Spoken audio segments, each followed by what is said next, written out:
n'ubushomeri nicyo leta irimo gukora. Icyambere aho duheruka kureba imibare y'ubushomeri irimo iragabanuka cyane, sinzi niba mubikurikirana.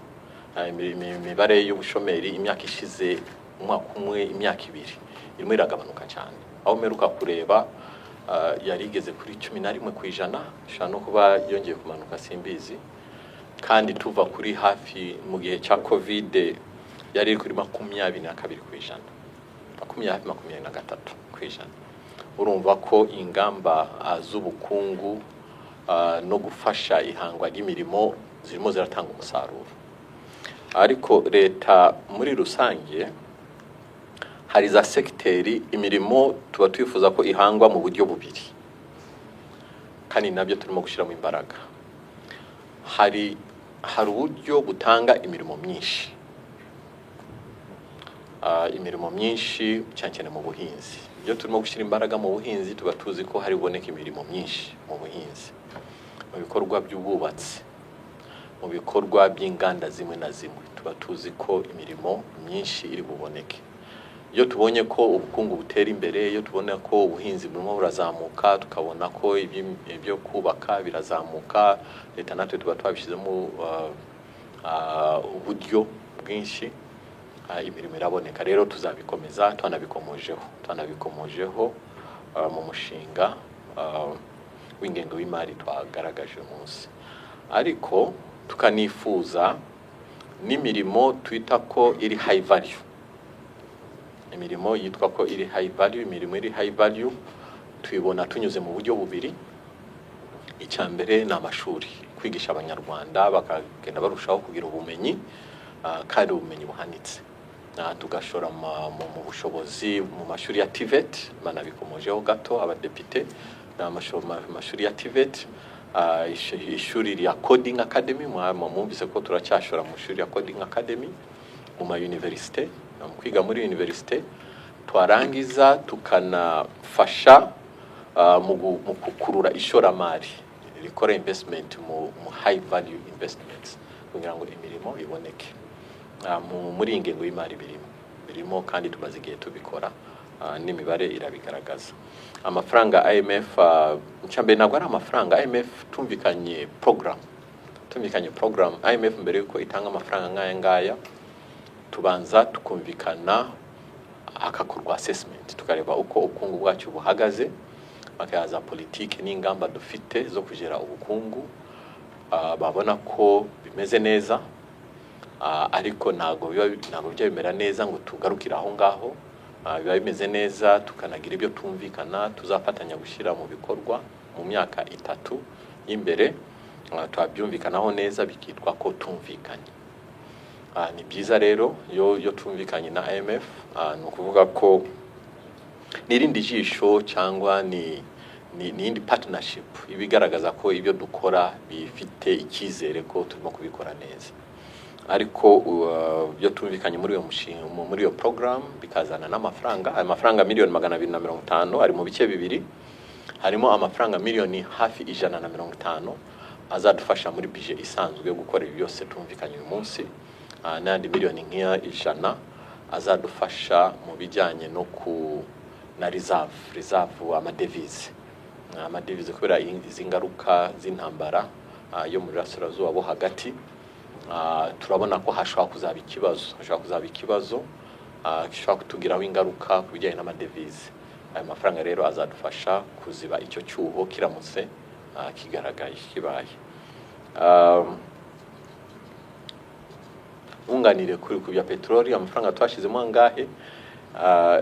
Ejo bundi nyakubahwa Prime Minister yabisobanuye neza. Ikingenzi ntabwo ari amafaranga dushira mu kwira kwagenda nahinduka.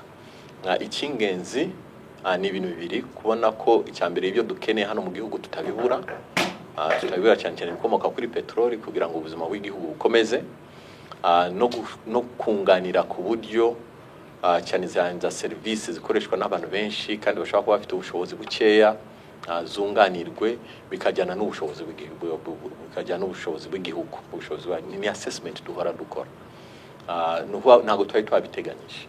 Urumva intambara yatangiye mu kwezi kwa kabiri, kandi budget turimo kurangiza ni budget yatowe mu kwezi kwa gatandatu umwaka ushize naho ntabwo twari twabiteganyije ariko iyo bibaye biraduhungabanyamo gato rimwe na rimwe tugafata inguzanyo ni bya bindi bavuga by'inguzanyo kugira ngo ubuzima bw'igihugu bukomeze ariko icy'ingenzi nuko service twifuza zikomeza icy'ingenzi nuko ibyo dukeneye dukomeza kubibona kiba kiduhangayishije cyane ni ibiciro bikomoka ni ibiciro b'ibiribwa no gushyira ingufu cyane mu gutanga mu kuzamura umusaruro w'ubuhinzi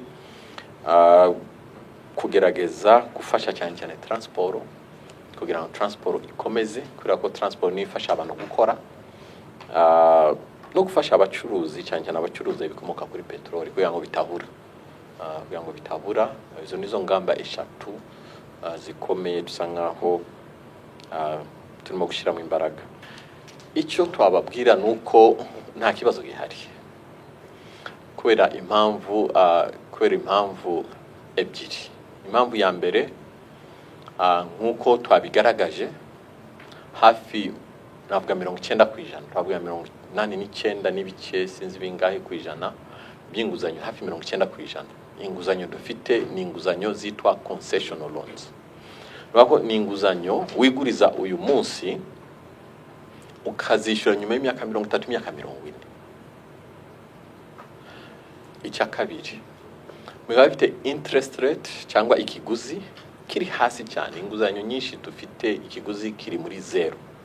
Arizo dufite ziri mu kiguzi cya 0 gusa, arizo dufite ziri mu 0 n'ibice bibiri, rimwe ku ijana, n'amafaranga mu by'ukuri ahendutse cyane. Niyo mpamvu twibanda gufata izi nguzanyo zimeze nk'uko. Ariko izi nguzanyo ntushobora no kuzifata utajera neza ubukungu bwawe. Uvuga ko ni nayo mpamvu tushyira imbaraga nyinshi zo gucunga neza ubukungu bwacu kugira ngo tugire icyizere, kugira ngo tubone ayo mafaranga meza. Amafaranga iyo yafashe ku kiguzi cyo hasi cyane ukashora neza, ikindi cy'ingenzi tukayashora neza. Ndabaho urugero, iyo ufashe amafaranga ukubaka ikibuga cy'indege ukacyubaka mu myaka 3 kandi ku giciro cyo hasi cyane, ku kiguzi cy'inguzanyo yo hasi cyane, ukabwirwa ko uzatangira kwishyura mu myaka 10 hanyuma urangize kwishyura mu myaka 40, urumva ko vuba cyane utangira kubona inyungu. Nyuma y'imyaka 4 utangira kubona amafaranga utari kugira utagifite.